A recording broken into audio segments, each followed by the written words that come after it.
connecting in, but we'll start right off. So, like always, the quality and safety networks are recorded. For you to be able to ask questions, feel free to use the chat. We'll be moderating the questions after the presentation today. Or you can also take the floor and ask your question after the presentation. Like everybody's to know, this is a seventh webinar of the Quality and Safety Network that has been initiated by HOPE, the European Hospital and Healthcare Federation, in collaboration with PACS. And this is, like I said, sharing best practices and experience here all around Europe. This is known to be an effective way to improve our health systems, to get to know other good practices, and to share a lot of experiences around quality of care and patient safety issues. So this is why we're gathering today to talk about this specific topic. What we've done already, for your information, we talked about team steps, the certification accreditation system in Vienna. We also had an European Alliance on Patient Safety and Quality that explained what they're doing at the IHI. We also had a webinar around medication safety with a MEDI project on the European Commission. We have been now for the third webinar in a row talking about regional or national strategies for patient safety improvements. So we had the Belgian one in 2020. Early this year, we had the Dutch hospital patient safety program. And today, we will have people all around Europe connecting in, and also from the world, because we have some people in Canada, Pakistan, and Tunisia connecting, to talk about today's topic, which is the Spanish patient safety strategy for the national health systems. Yolanda Agra will be taking the floor in just a few minutes. And she's the General Direction of the Public Health Spanish Ministry of Health today. So Yolanda, the floor is yours. You can now share your screen. Okay. So hi everybody, and thank you very much to invite me to present today the main results of the evaluation of the Spanish patient safety strategy. In the webinar today, I would like to talk in addition about the results of this strategy, also about the main barriers and facilitators that we have found, as well as about the lessons learned during this period. The Spanish patient safety strategy was designed in 2005 and published in 2006, and it was based on the recommendations of WHO, the Council of Europe, the Council of the European Union, as well as recommendations coming from national experts. After 10 years, this strategy was updated for the period 2015-2020 in collaboration with all the stakeholders. Oh, let me see, I don't know what happened. Why it is, okay. Yes, sorry. Here you can see the vision, mission, and objective of this strategy that is oriented to improve patient safety in all healthcare settings at national level. These are the strategic lines and the objectives in each of the strategic lines that refer to culture and education, patient safety practices, risk management, patients' involvement, research, and international participation. This strategy is coordinated by the Spanish Ministry of Health in collaboration with the health regions, the scientific societies, and the patients and other stakeholders who participated in the design of the strategy. You can see here the evaluation process that we have followed. This is a multifaceted approach of the evaluation, including indicators, audit, and questionnaires. The indicators, we select some indicators with the health regions through a Delphi methodology, and also their indicators were selected from specific patient safety programs that are in place. And finally, other indicators from the information system, I mean administrative data from hospitals. This includes also primary care, but I'm going to talk today only about the results of in hospitals. Also, we included the results of the evaluation of 10 criteria, 10 patient safety criteria included in the audit of reference centers that I'm not going to talk about this today because we don't have enough time. And also the results of questionnaires that regarding patient safety perceptions from professionals and also from patients. In total, we evaluated 105 indicators, but don't be worried, I only will present here some of the most important. The data from the hospitals were sent to the health regions, and the health regions sent these results, this data, to the Ministry of Health through a standardized online questionnaire. Something happened here with the, okay, this is, I don't know what happened. Okay, sorry.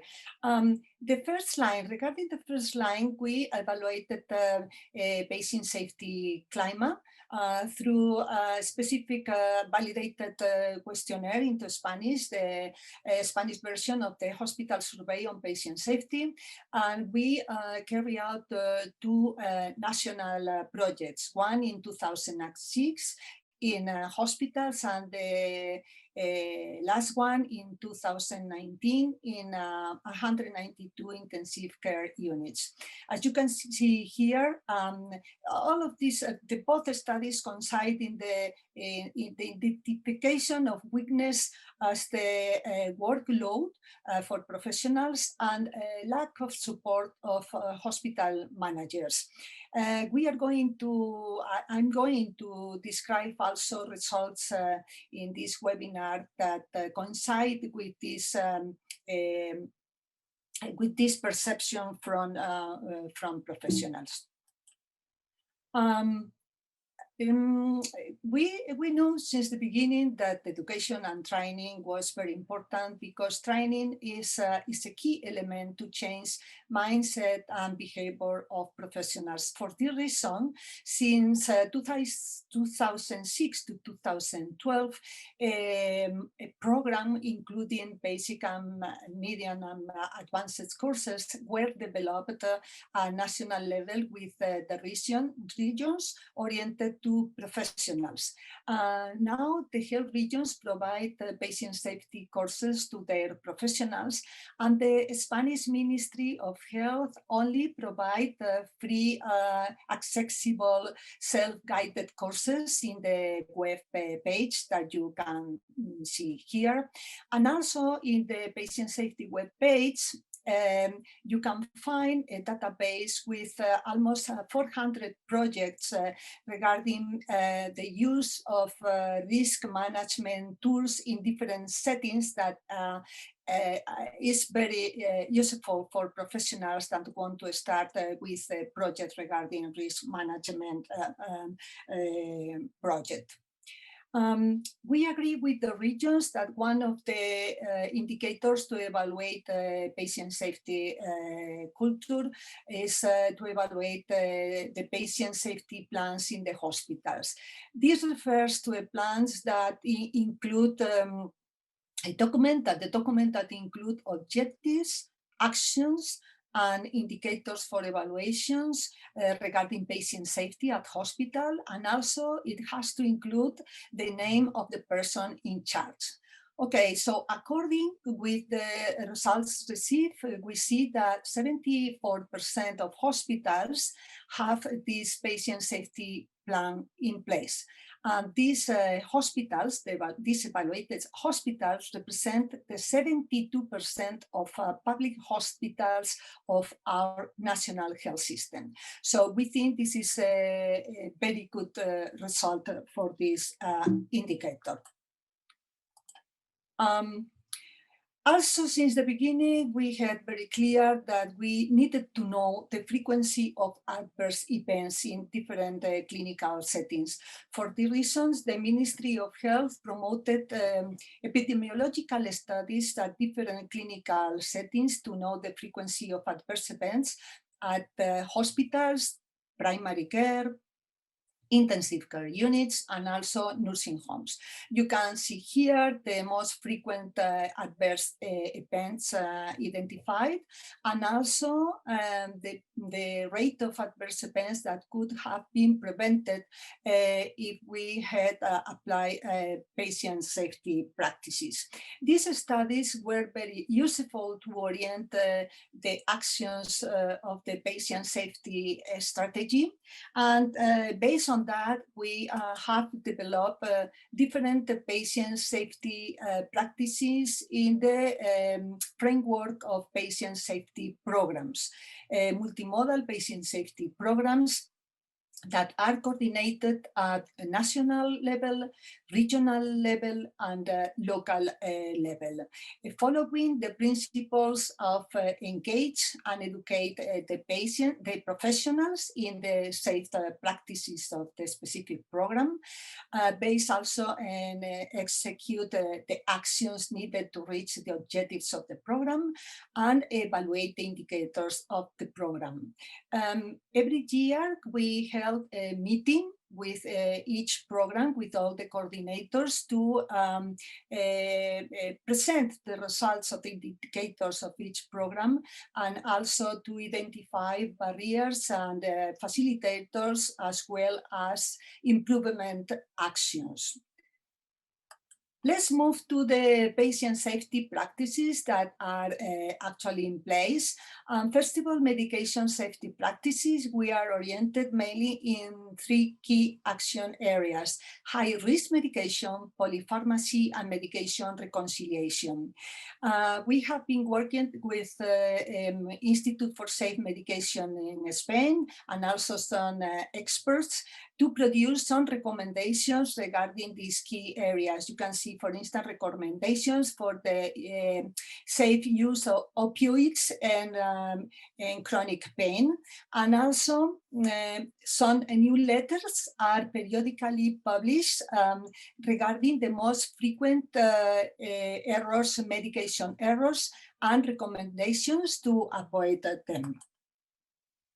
These are some indicators that we have evaluated regarding medication safety.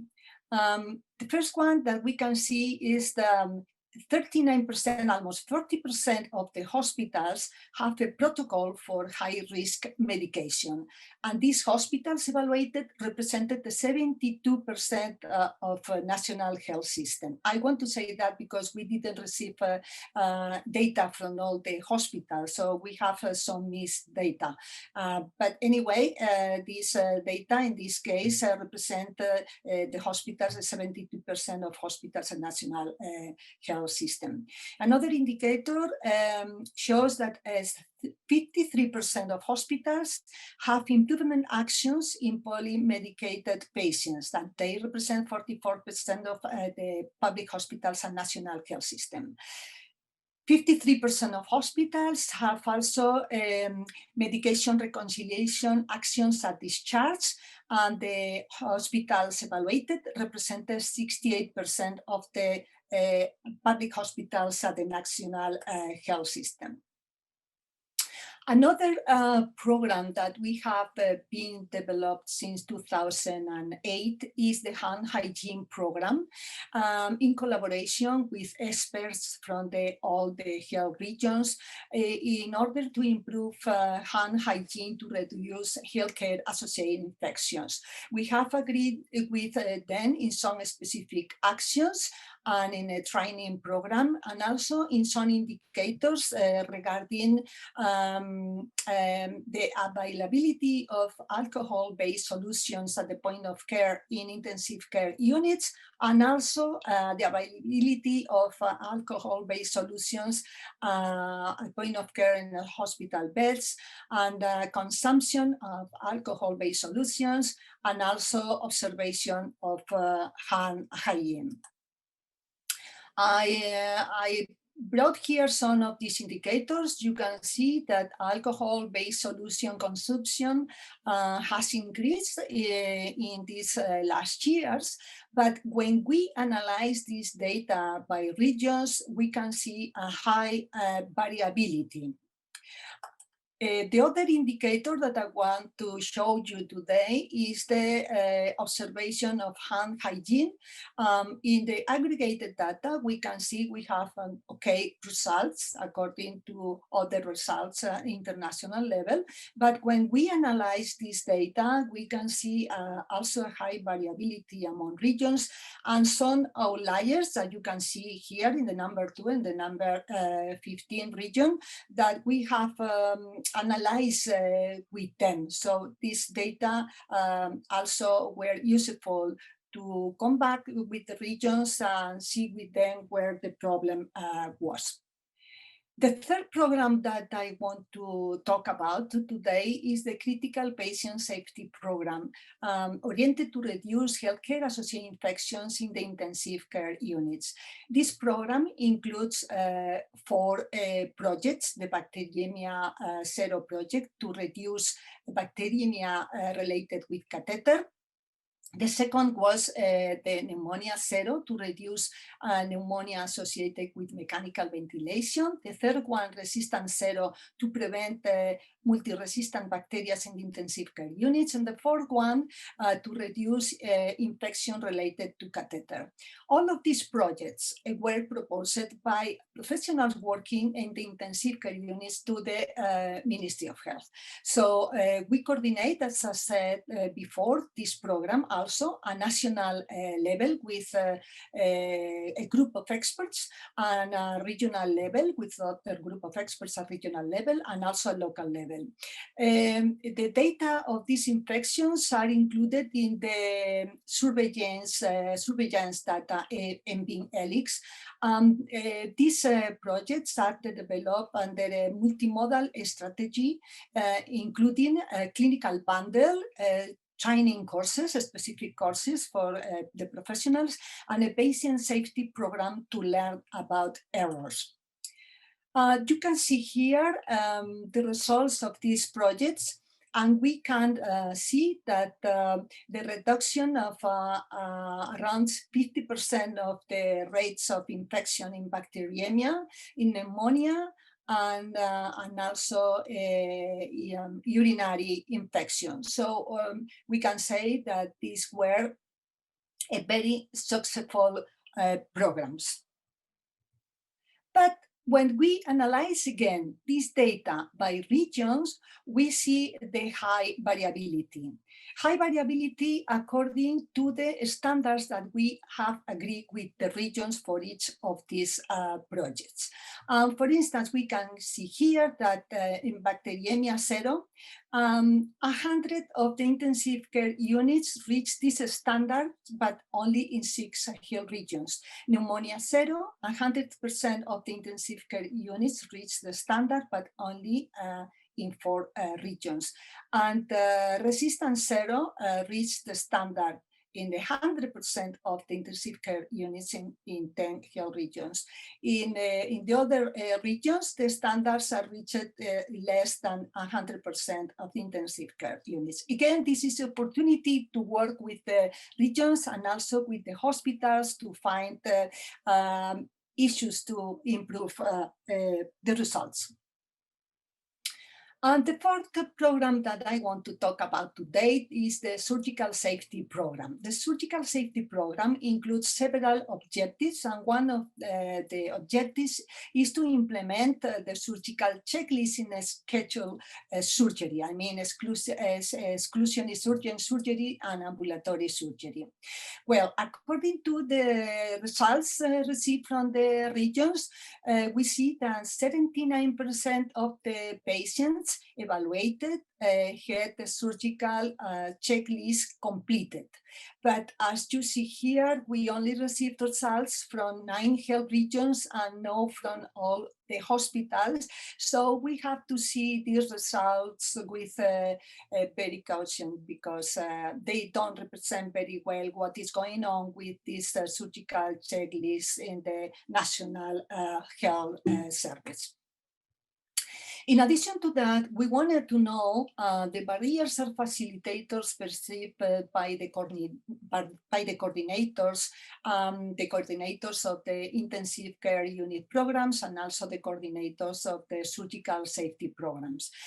They declare as barriers, the main barriers, the lack of resources for implementation of these programs, and also the lack of supports of managers. As facilitators, they identify the involvement of professionals, and sometimes the managers' support, and also the training of the courses included in these patient safety programs. So we can see that the success of these programs are mostly based in the voluntarism and in the involvement of professionals. Another issue that we wanted to evaluate is the patient safety identification. As you know, failures in the patient safety identification are in the root cause of many problems in healthcare. So to evaluate patient safety identification, we have this indicator, and according to the data received, we know that 91% of the hospitals have a patient identification procedure and circuit in place. And this represents the 72% of the public hospitals and national health system. And also we can see that 70 regions have this procedure in place in more than 800 of their hospitals. So we think that also is a very good indicator, a very good result for this indicator. When serious adverse events happen, the hospital or the organization has to have a protocol and procedure to support the patients as first victims, as well as the professionals as second victims, and also actions needed to restore the organizational prestige. And regarding the professional, it's also very important this support to make possible that the professionals return to their work without consequences. So for these reasons, one of the objectives in the strategy was to have in place a management plan for serious adverse events. Regarding the results that we have, 63% of the hospitals evaluated have this plan in place. And this represents the 50% of the public hospitals in the national health system. This is not a very bad result, but we know that we have to improve it, because still there are several hospitals that they don't have this plan. Since the beginning, the first in 2006, in the first patient safety strategy, it was very clear for the regions and for us that it was necessary to have risk management units in the hospitals. We can call risk management units, patient safety units, or quality of care and patient safety units. Anyway, these units are in charge of developing the patient safety plans and coordinate the patient patient safety actions at hospital level. According to the results that we received, 89% of hospitals have these risk management units, and the evaluated hospitals represent 76% of the public hospitals at the national health system. So we think this is also a very good result for this indicator. The reporting of adverse events is included in the national law of quality and cohesion from 2003. For this reason, it was very clear that we had to include an objective regarding the implementation of reporting and learning system in our strategy. We see that all the regions have a reporting and learning system in place, but the Ministry of Health promote a specific reporting and learning system that is called SINASP, and this used by 11 health regions. And also we can see that most of hospitals have available a reporting and learning system. You can see here an image of the patients of the SINAS web page. SINAS is oriented to improve patient safety, learning from local incidents. So here in the structure, you see that the professionals notify incidents, and the local managers at hospital level analyze these incidents, and they produce information and feedback or whatever. After 15 days, all the sensitive data are deleted, and the aggregated data go to the health regions and also to the Ministry of Health to produce reports with aggregated data analysis and specific recommendations. SINAPS is evaluated through several indicators, and I only want to show you here one of them, that is the type of incidents.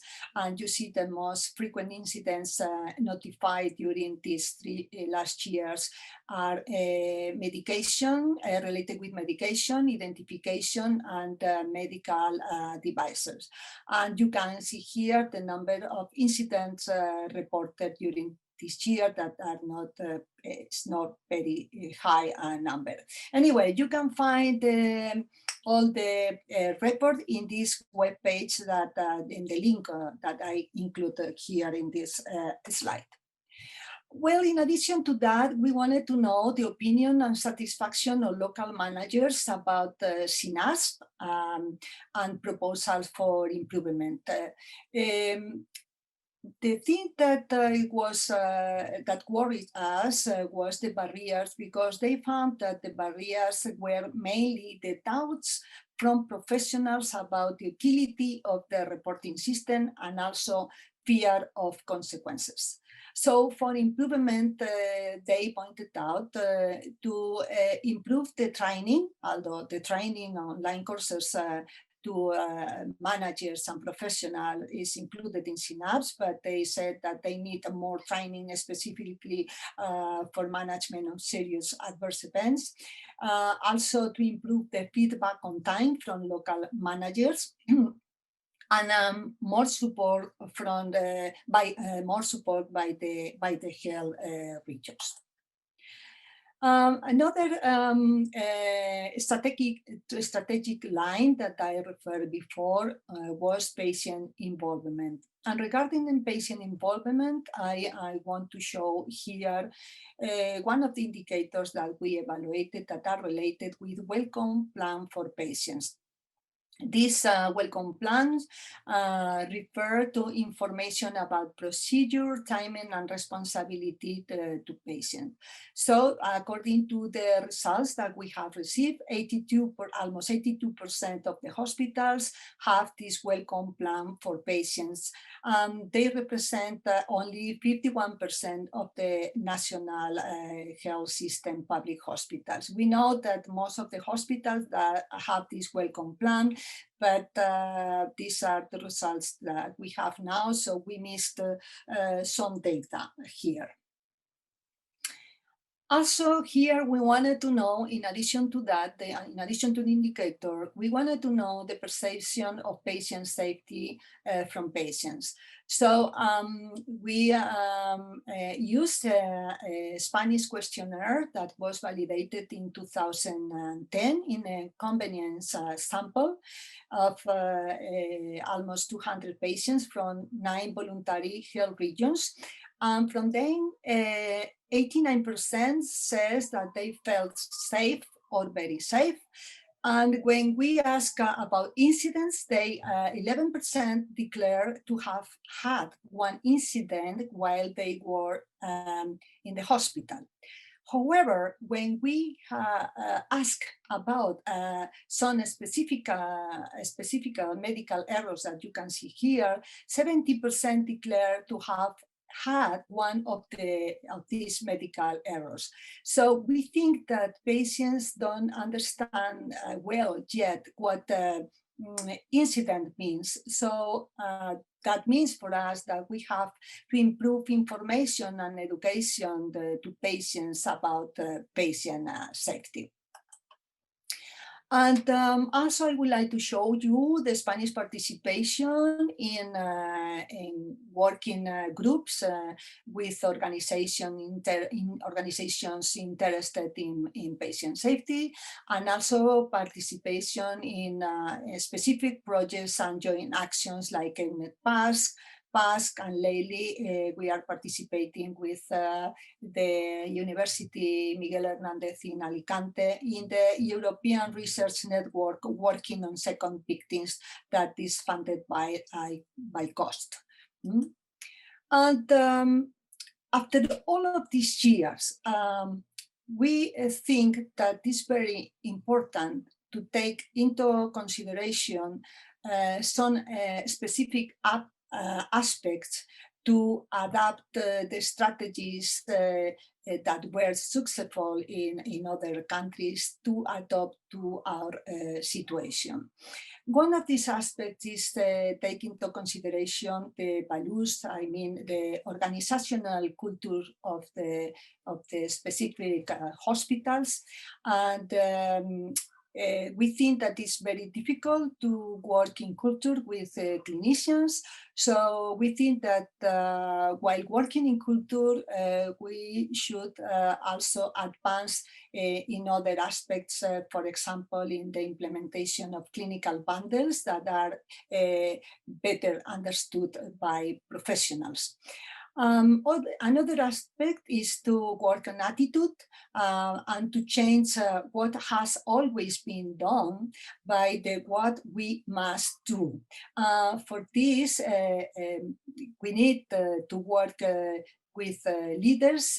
You need strong leaders to change these attitudes a regional and also a local level. Another aspect is to take into consideration the beliefs of professionals and the organization, that sometimes the organization ignores the evidence, and also the professionals can ignore the evidence. For the reason it is important that the patient safety programs and the projects are based in evidence to involve the professionals. Another aspect is to work on irrational behaviors. That means to implement nudge strategies to motivate professionals. And these nudge strategies can be, for instance, norms, or to share data among peers or among hospitals, etc. Also, we understand that we have to work in some key facilitators like effective leaderships with leaders at different levels, able to reach the objectives with their teams. And if you have leaders that don't work like leaders, they could be changed, but you can't. Sometimes you cannot do that. Another key facilitator is teamwork, because it's important that the members of the team work together and understand the roles of the others in order to collaborate closely. Resources are needed. And when I talk about resources, I mean standardized tools to implement the patient safety programs, but also time and money for these programs, and also a lot of energy to follow with these programs and evaluate these programs. Another key aspect is evaluation and feedback of the results to the professionals. Well, I would like to finalize this webinar also talking about another lessons learned and achieved goals. We think that the deployment of the patient safety strategy at the region level allowed the establishment of a patient safety network. Also, the training in all patient safety programs and also the teaching program allow the identification of leaders in all regions and programs. We can say that successful multimodal programs are in place in most hospitals. There is a strong commitment of several scientific societies. And also another goal achieved is common indicators agreed with the regions and national at the national level and also at the regional level. On the other hand, we are confronting some challenges. As I showed you in these last presentations, we found variability of results among regions and hospitals, and we have to work on that. Also, we found little commitment from managers, and we know that if the managers are not committed with the patient safety, some of them still don't see patient safety as a priority, it's very difficult to advance in these programs. Also, there is variability in the commitment of professionals depending on the regions and also depending on the scientific societies. Also, we have a low involvement of patients, and we are going to work on that. And one of the problems is that we have a lack of a national patient safety law. We have been working for years in this subject with experts, but we didn't advance too much. But we are trying again this year advancing this issue. And lately, one of the main problems for all of us is the COVID-19 pandemic. The COVID-19 pandemic have slowed down all of these programs, and also we know by the clinicians that the rate of healthcare associated infections have increased during this period, as well as medical errors. So for the reason we have published with experts and scientific societies some recommendations, specific recommendations to adapt these programs to this critical situation that we have now with the pandemic. And finally, I want to show you the webpage of patient safety, where you can find all the activities we have been developed during these years. Most of the information is in Spanish, but some of them you can find it also in English. You have the link here if you want to look more in this page. Thank you very much for your attention, and I'm willing to receive the questions that you have, if you have any. Thank you. Thank you a lot, Yolanda. So there was one question from, don't mind if I pronounce it wrong, Tele Orkse. You can maybe activate your microphone, yes. Thank you. It was a very good overview. Thank you very much. I just noticed about the patient's questionnaire. I am part of, I'm representing Estonia in OECD's patients reported indicators group, and Spain is not there. So indeed, and you actually have done stuff, and there are countries in that group that haven't done anything.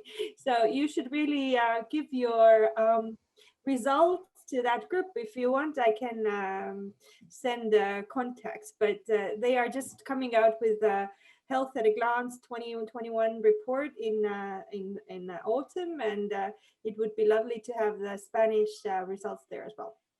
Okay, thank you. I can understand why these specific results are not there, because these are very recent results from 2020, and probably this report is before that, right? No. Spain is not in the work group at all. Oh. Yeah, that's what I was saying. Okay. But you could be, it's not like, it doesn't have to be a government organization. They're just happy to hear who is doing what in what country. Okay, so Laura can send you my email address, and I will talk with the Ministry of Health, because the department that deal with OECDs and other department, I used to go to the meetings many years ago, but now there are other colleagues that go to those meetings. So it would be a good opportunity to share with you if you are interested. I mean, with the group, if they are interested in these results. Thank you very much. Great. This is a very good example of how we can network thanks to this network. There was another question in the chat. So there was Ula Raid, who was asking to hear about what kind of aspects you're trying to regulate with this national patient safety law. What will it enable the Spanish countries and hospitals to do? Well, we are mainly focused on the protection of professionals when they report and they analyze serious adverse events. We don't have now this coverage for patients, though, so they can be called to declare in cases that something is wrong. So we would like to have a law similar to the Italian law or the Denmark law regarding this. Okay, thank you. Is there anybody else who has a question in the audience? Giving a few seconds for everyone to react on this.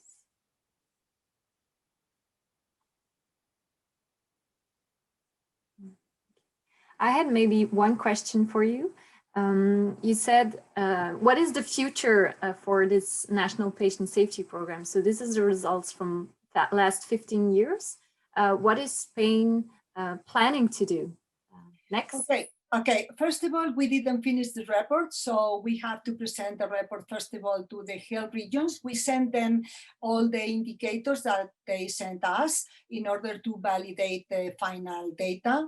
And after that, we are working, we are writing down recommendations at national, regional, and organizational level for primary care and also for hospitals. And we want to share this with them. We realized that our national patient safety strategy is very comprehensive.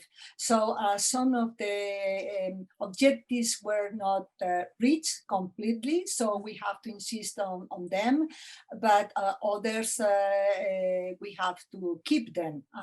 So the thing after having this feedback from the regions, we also would like to have the feedback from the scientific societies, the patient associations, and also from some specific experts from the academia that we have been working with them from years.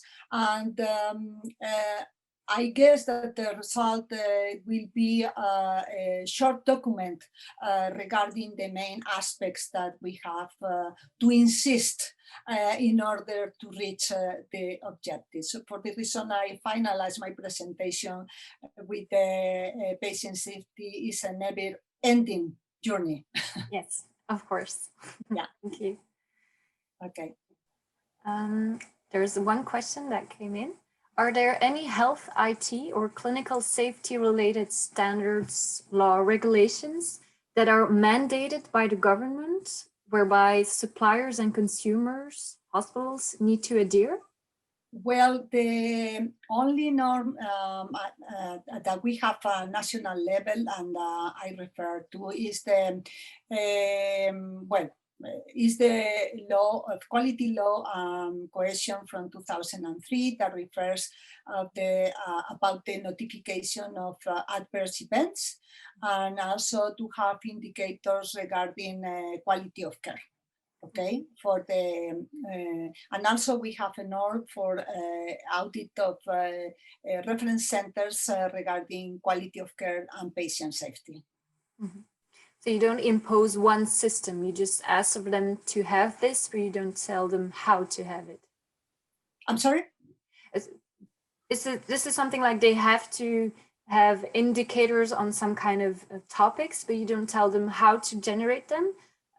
Or I think... Well, because Spain is, the healthcare in Spain is provided by the health regions. They have almost totally independence to do that. So they have their own norms regarding quality of care and patient safety. At national level, the requirements are base requirements, agree with them, and regarding these issues. To agree on these indicators and objectives that I present today is a voluntary agreement. This is not under any law, okay? But everybody wants to advance in patient safety. Maybe one additional question, this CNASP adverse event platform, is there any obligation like it is in France, for instance, for no adverse events, or is it just one way? Yeah, at national level is not mandatory. At one region, because you saw that Synapse is used by 11 regions, but the other regions have their own reporting and learning system for several reasons, because Synapse is not mandatory, and also when Synapse started in 2008, 2009, some of the regions already had their own reporting and learning system. One region, a couple of regions have a mandatory reporting for adverse events, but at national level, we don't have this requirement, okay? There's no other questions, so there's just time for me to thank you, Yolanda, for your presentation. Okay. So this will be available online, presentations for those who are asking if there will be available. The presentation will also be updated on the website, and you will be able to look at the recording again if you want, or share it with other colleagues. So okay. No other question. I would like to thank everybody for connecting, and I will free everyone to go back to their own activities. Thank you. Okay. See you next time. Thank you, everybody. And thank you, Yolanda. Thank you very much.